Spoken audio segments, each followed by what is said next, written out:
गुरोरुपम् ध्यानमूलं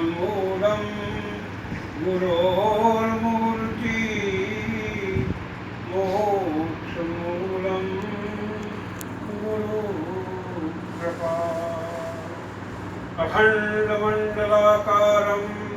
व्याप्तं येन चराचरं तत्पदं दर्शितं येन तस्मै श्रीगुरुवे नमः।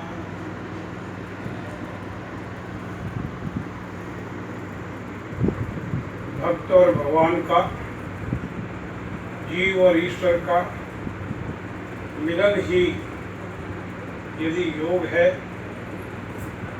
तो इसका मार्ग कभी अवरुद्ध नहीं हुआ। देश काल और समय के अनुसार हमें सबको सिखाने के लिए, हमारे कल्याण के लिए नर रूप में, नारायण के रूप में संत अवतरित होते रहे और वही हमें सही मार्गदर्शक बन करके उस लक्ष्य को प्राप्त कराने के लिए स्वयं हमारे सारे अवगुणों को, दोषों को, त्रुटियों को, आवरणों को दूर हटाकर शुद्ध और पवित्र बना करके परमात्मा में हमें व्यवस्थित कर देते हैं। और इसके लिए निश्चित रूप से गुरु महाराज ने ही ये बात कही है कि इसका मार्ग कभी अवरुद्ध हुआ ही नहीं।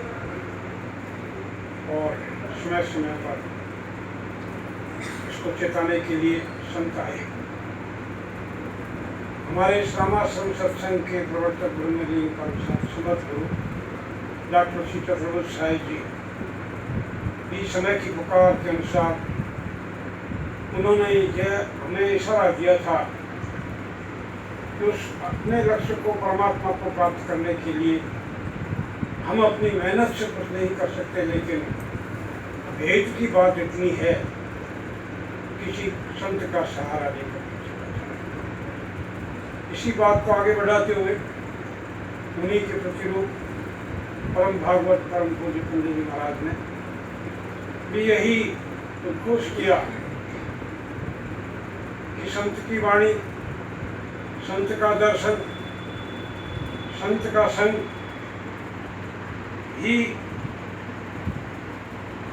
हम सबको स्वस्वरूप का दर्शन करा सकता है। क्योंकि नर रूप में नारायण ही संत के रूप में अवतरित होते हैं, आते हैं।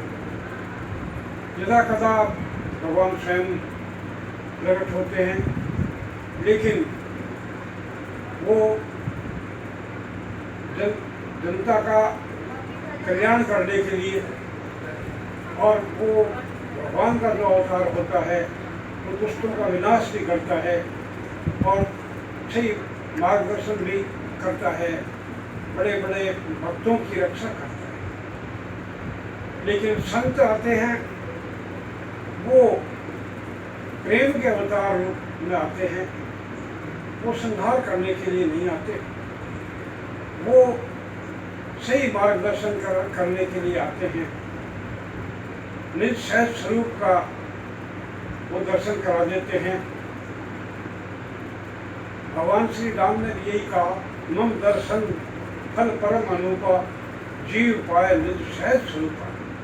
तो वो सहज स्वरूप संत ही हमें प्राप्त करा सकते हैं और इसका कोई दूसरा उपाय है नहीं।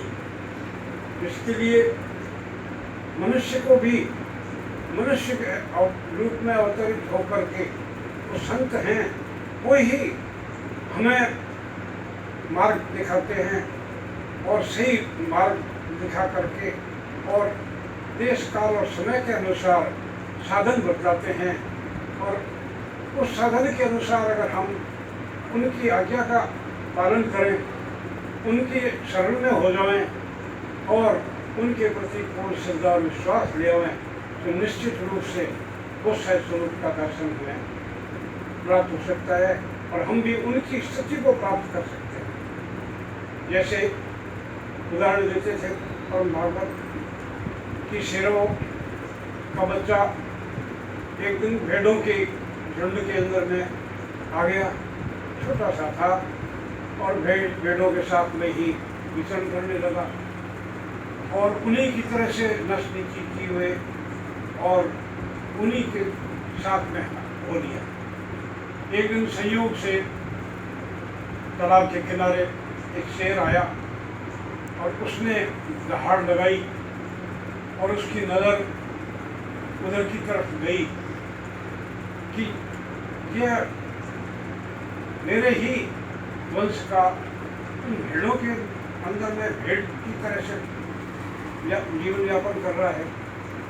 तो और सारे भग गए और वो तुरंत ही शेर है उसके पास में गया, जाकर के और उसको पानी के किनारे ले गया। जब बिल्कुल शांत था और अपना उसका स्वरूप उसने देखा था, डर के मारे देख भी नहीं सका था, थोड़ा सा देखा था, लेकिन उसको शेर ने कहा कि तुम इस जल के अंदर में देखो। तो उसने देखा कि आप और हम एक ही है। तो इस प्रकार से कहने का तात्पर्य है कि संत हैं वो ही नित्य स्वरूप का दर्शन हमें प्राप्त करा सकते हैं, अपने जैसा बना सकते हैं और वो हमारे अंतर के सारे अवगुण दोष त्रुटियों को वो ही मिटाते हैं। सब ही से हो जाए गुरु से वर्ण नहीं होवे, जो तेरे दुष्टार्थ हृदय के सभी मर्द हुए। उनसे कभी कोई वर्ण आज तक हो नहीं सका है और गुरु ही वास्तव में हमें इस भवसागर से पार कराने वाला है।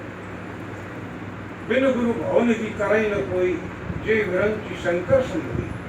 हम इस सांसारिक वैभव के अंदर में फंसे हुए रिद्धियाँ सिद्धियाँ प्राप्त कर सकते हैं, देवी देवताओं को मना सकते हैं, अपनी मनोकामनाओं को पूर्ण कर सकते हैं, लेकिन वास्तव में वो वस्तु कहाँ है? कबीर साहब ने भी इशारा किया था कि वस्तु कहीं ढूंढे कहीं, के विद आवे हाथ, कहे कबीर तब पाइए, जब भेदी लीजिए साथ। भेदी लीना साथ कर, दीनी वस्तु बताए, कोटि जन्म का पंथ का फल में पहुँचाता है। यही हमारे परम भागवत ने भी जिंदगी भर यही किया।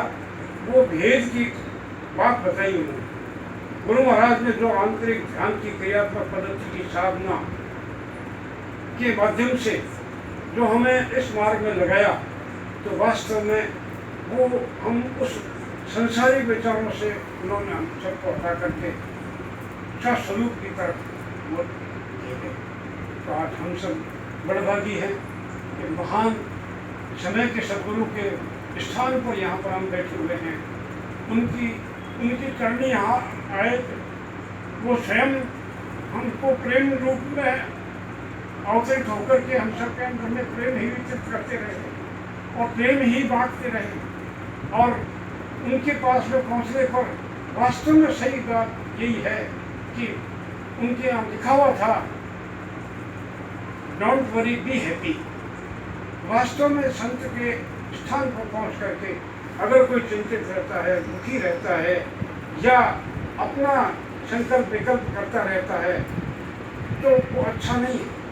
उनकी स्थान पर पहुंच करके और उस सहज स्वरूप को हम निश्चित रूप से प्राप्त कर सकते हैं। उसी के लिए ये ध्यान है, साधना है कि हमें इस संसार सागर से वो पार लगाने के लिए हमारी जो मनोकामनाएं, इच्छाएं और महत्वाकांक्षाएं जितनी भी हैं, वो संसार के इर्द गिर्द ही घूमती रहती है।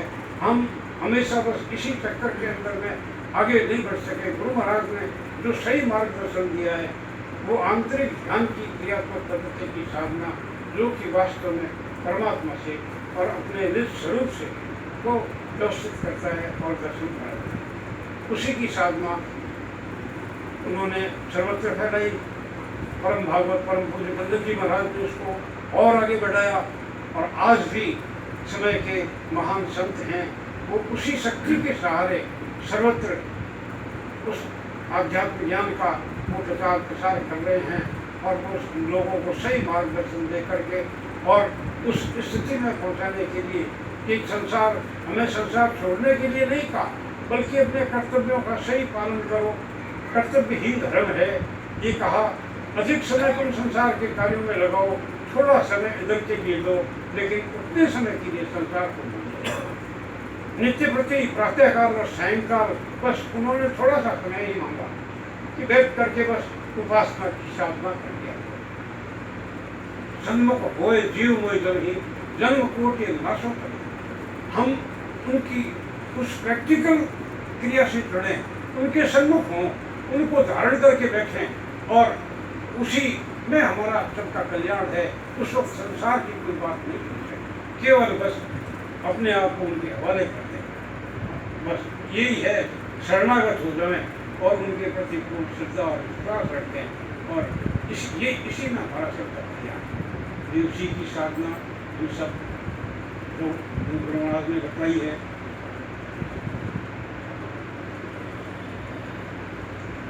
वो आंतरिक ज्ञान की क्रियात्मक पद्धति की साधना, जिससे कि योग फिलॉसफी की नवीन साधना भी गुरु महाराज ने इसका नाम दिया है और वो प्रैक्टिकल साधना है। इसमें हमको बस कुछ नहीं करना, केवल उनकी आज्ञा का पालन करना है, सन्मुख करना है और हमें इसी से हमारा सारा कल्याण इसी में निहित है। और उसके लिए हमें कोई करवार छोड़ने की जरूरत नहीं, कोई जाति पाति भेदभाव इसमें कुछ नहीं है। पढ़ा लिखा बिना पढ़ा लिखा सबके लिए गुरु महाराज ने इसका द्वार खोल दिया और सबके लिए का आओ बैठो और अपना अक्षर स्वरूप पहचानो और सहज स्वरूप की प्राप्ति करते हुए हम अपने लक्ष्य को प्राप्त करें, गुरु महाराज की कृपा को प्राप्त करें, उनमें मिलकर के उनके आनंद को प्राप्त करें। उसी की साधना उसमें इतनी सरल है कि बस इसमें उन्होंने यही कहा, सर्वप्रथम हमें एक आसन से जिससे कि सुखपूर्वक 25-30 मिनट हम बैठ सकें वैसे बैठना है। नेत्र हल्के से बंद कर दें और ऐसा देखें कि सामने से परमात्मा का प्रकाश आ रहा है, वो हमारे अंतर में प्रवेश कर रहा है। हमारा अंतर रोम रोम परमात्मा के प्रकाश से प्रकाशित हो रहा है और हम उस प्रकाश में लयता को प्राप्त कर रहे हैं। जितनी देर के लिए ध्यान करें, उतनी देर के लिए किसी प्रकार का कोई कर्म शुरू नहीं करें, मंत्र विचार विवाद करनी कुछ नहीं करना, केवल ध्यान ही करना है। इसलिए इसमें तुम्हें सुन लें, एक आसन से बैठ जाए जिससे कि स्थिरता पूर्वक 25-30 मिनट बैठ सके, ऐसे बैठे। इससे सुखासन, नेत्र हल्के से बंद कर दें और ऐसा देखे कि सामने से परमात्मा का प्रकाश आ रहा है, वो हमारे अंतर में प्रवेश कर रहा है। हमारा अंतर रोम रोम परमात्मा के प्रकाश से प्रकाशित हो रहा है और हम इस प्रकाश में लयता को प्राप्त कर रहे हैं। गुरु वंदना, ईश्वर वंदना बोली जाएगी, जिनको याद है वो सब एक स्वर में बोलेंगे। वंदना प्रार्थना समाप्त हो जाएगी, फिर भी ध्यान करता रहेगा। जब आपसे मन पूज्य भाई साहब कहें बस कीजिए, तभी आप लेकर बोलें और ध्यान करिए।